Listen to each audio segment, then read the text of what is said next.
guys, this is a What You're Looking At production, and today we have the review of the KW8 gas blowback MP7. Before I start off with going over the features and all the parts of this gun, I think it's only necessary for me to just tell you how much I paid for all this stuff. The gun itself was $255. Additional mags run anywhere between $35 and $40 a piece, and the silencer made by Matrix was $60. Going on to the first feature of the gun here, we have the integrated front grip. Really nice feature since the gun does not have any bottom rails, allows you to have really good support for such a small gun. Moving on to the ambidextrous features, this includes the magazine release, the selector switch, and the bolt catch. All pieces are made of metal and they all feel really nice. As you saw, first picture was showing the left side, other picture is showing the right. Nearly identical, and they all function really good. Moving on to the side rails, these are perfect for any of your flashlights, lasers, anything you would desire to put on the gun. And moving on to the flip up sights, here is the rifle sights flipped up. They look really nice. Here is also a quick look at the pistol sights. Moving on to the sling points of the gun, this is one of my first cons. The front and the rear sling points are both entirely too small, and the only remedy to really fix this if you're going to use 1-point sling is to use paracord to extend the size. Moving on to the trades though, they are just absolutely amazing. HK MP7 A1 on the pistol grips, 6mm BB on the left side of the gun. Bottom behind the pistol grip, you just got official Heckler & Koch trademarks. On the right side of the gun, we've got Heckler & Koch and a serial number, and of course the selector switch, all the coloring is there for the different modes.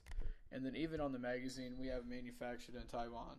Umarex just did a really good job on licensing this gun and trades. First video here is just showing you the actual stock itself, showing you its retracting feature. That one button right there at the top right, you just push in and that allows the stock to go in and out. Now this is just showing you one of the gas blowback features, that being the bolt. You pull the bolt back if there's no BBs in, it locks back, and hitting the bolt release will make that go forward. And then the last is the QD silencer itself. You push in the tab on the front of the silencer and it comes right off. You push it back down and it goes right back on. Very simple. Going a little bit more in depth on what I had on the gun, the silencer is made by Matrix, one of Evike's manufacturing companies. Just showing you these pictures. The silencer itself is made of aluminum and it's hollow, and of course its only feature is really attaching to the gun. Moving on to the magazine here. Magazines are full metal, 40 rounds. As you see by the pictures on the sides, they have the indicators to make it look a little bit more realistic. Loading valve is at the bottom along with some more HK trades, and then you actually fill BBs through the top, which is relatively quite easy for this magazine. Okay guys, so wrapping up my video here on the KW8 MP7, for the right player, this can be an amazing gun. If you're a milsim type player, I would rate the gun a 9.5 out of 10. It's got everything you need and everything you don't. The gun has literally no wobble except a little bit in the stock. You're getting the weight you would expect to see in a milsim type gun. Where there needs to be metal, there is on this gun.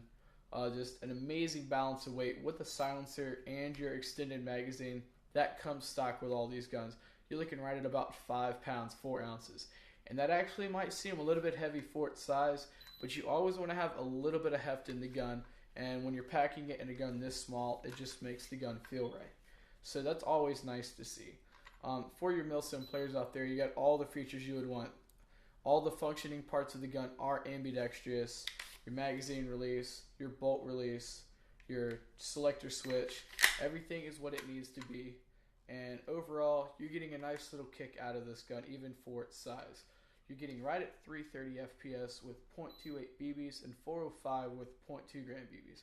I would suggest to use nothing smaller than a .28, considering the barrel length and how much FPS this gun can pump out. So, overall though, for you milsim players, you're going to love this gun as either your backup or your primary. Keep in mind, if it's going to be your primary though, magazines only hold 40 a piece and they're usually about $35 to $45 new. So that can kind of deter you from, wanting to use this gun, just like any other gas blowback though. Moving on to, if you're a seasoned player, someone that's always used AEGs, you'd like to go out there and speedball, I would probably advise you not to get this gun. As I said before, if you're someone that likes to go full auto, you'll just go through all your mags extremely quick, and you'll be down to your pistol or your backup gun, and before you know it, you'll be out of BBs. So, with that said, keep that in mind. If you're someone that wants to carry 10 mags, by all means, do that. I don't like to carry 10 mags. That's not my style, so that's why I'm choosing not to use this gun anymore. Overall, though, the gun is just, you really can't get any better. I think KWA just did an amazing job making this MP7. There were some things they could have definitely improved on, like, just really small things, though. Like up here in the front, I've probably already mentioned it, but the tab right here, it breaks off really easy when you go to install your new flash hider.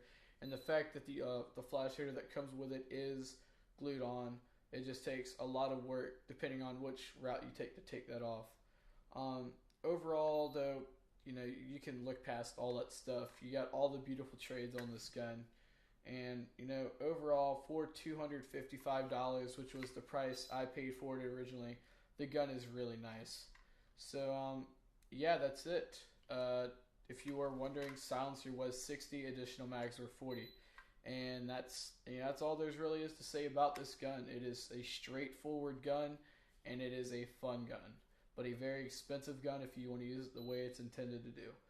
Okay, guys, that's it. Hope you have enjoyed this What You're Looking At review. And until next time, this has been a What You're Looking At production. If you have any questions at all, make sure to send me a private message, and I will answer those questions for you. I'm out.